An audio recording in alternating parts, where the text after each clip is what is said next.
আল্লামা লুৎফুর রহমান রাহিমাহুল্লাহ চলে গিয়েছেন আমাদেরকে ছেড়ে। তিনি বলতেন ইনশাআল্লাহ মিজান আবার আসবে। একটা মাহফিলে 10 লাখ 15 লাখ লোক হওয়া, এটা দুনিয়ার কোনো রাষ্ট্রপ্রধানের ইতিহাসেও নেই। আর একজন রাষ্ট্রপ্রধান যখন কোনো এলাকায় যায়, সেখানে রিজার্ভ গাড়ি দেওয়া হয়, জায়গা জায়গা থেকে গাড়ি প্রেরণ করা হয়, সার্ভ করা হয়, তাদেরকে ভাড়া দেওয়া হয়, খানা দেওয়া হয়, গরু জবাই করে একবারে মোরগ মুসাল্লাম বিরিয়ানি এগুলো দেওয়া হয়। তারপরে যাওয়ার সময় আবার কিছু নগদ হাদিয়াও দেওয়া হয়।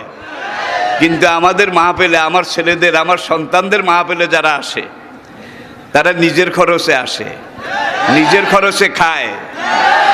সোজা কথা, সংক্ষিপ্ত কথা, চূড়ান্ত কথা, শেষ কথা, মিজান আবার আসবে, বিজয়ীর বেশে আসবে। এই দেশের তাওহীদি জনতা এমন ইতিহাস সৃষ্টি করে তাকে আলিঙ্গন করবে ইনশাআল্লাহ। হুজুর আমি তো আসলাম, আপনি তো আমাদেরকে ছেড়ে চলে গেলেন।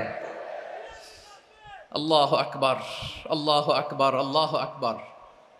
গলায় কোনো সুর ছিল না, সুর দিয়ে কথা বলতেন না, কিন্তু এত চমৎকার শব্দের বুনন, এত চমৎকার প্রেজেন্টেশন, এত চমৎকার ভাবে ঐতিহাসিক বর্ণনাগুলো তিনি উপস্থাপন করতেন। মন্ত্রমুগ্ধ হয়ে আমরা আল্লামা লুৎফুর রহমানের কথা শুনেছি।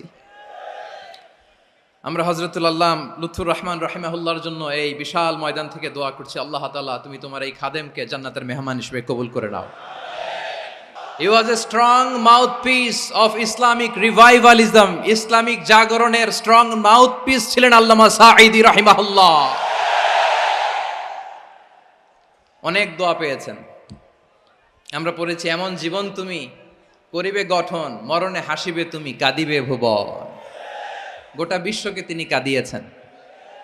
আল্লামা যখন ইন্তেকাল করলেন, আমি তখন মালয়েশিয়া থেকে যুক্তরাষ্ট্রে একটা কনফারেন্সে যোগ দিতে যাচ্ছি, কাতার এয়ারলাইন্সে। মালয়েশিয়া থেকে দোহাতে নামলাম। দোহায় যখন আমার ট্রানজিট, তখন শুনতে পেলাম যে আল্লামা বিদায় নিয়েছেন। সোশ্যাল মিডিয়ায় শুনে বিশ্বাস করতে পারলাম না। মুহূর্তের মধ্যেই মাসুদ সাইদি ভাইকে মেসেজ করলাম, উনি কোনো উত্তর দিতে পারলেন না। মাসুদ ভাইয়ের সাথে যখন কোলাকুলি করি, আমাদের শামীম ভাইয়ের সাথে যখন কোলাকুলি করি, মনে হচ্ছে আল্লামা সাইদির ঘ্রাণ পাই। শরীরটা লিটারালি কাঁপছিল, নিজেকে মানাতে পারছিলাম না, বিশ্বাস করতে পারছিলাম যে আসলে আল্লামা বিদায় নিয়েছেন। ইন দ্য মিন টাইম আমার সেকেন্ড ফ্লাইট দোহা টু নিউ ইয়র্ক, 12 ঘন্টার ফ্লাইটে উঠলাম।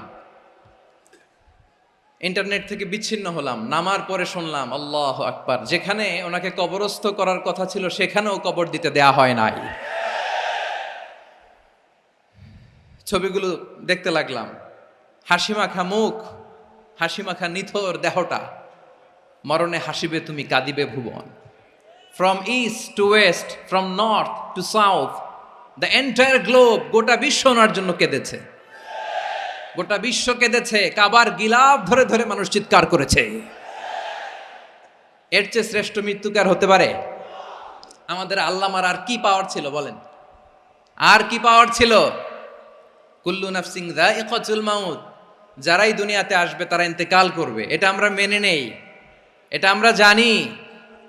কিন্তু অবাক করা বিষয় হচ্ছে আমরা আজও জানি না আমাদের আল্লামার মৃত্যু কি স্বাভাবিক হয়েছে নাকি এটা পরিকল্পিত মেডিকেল কিলিং ছিল।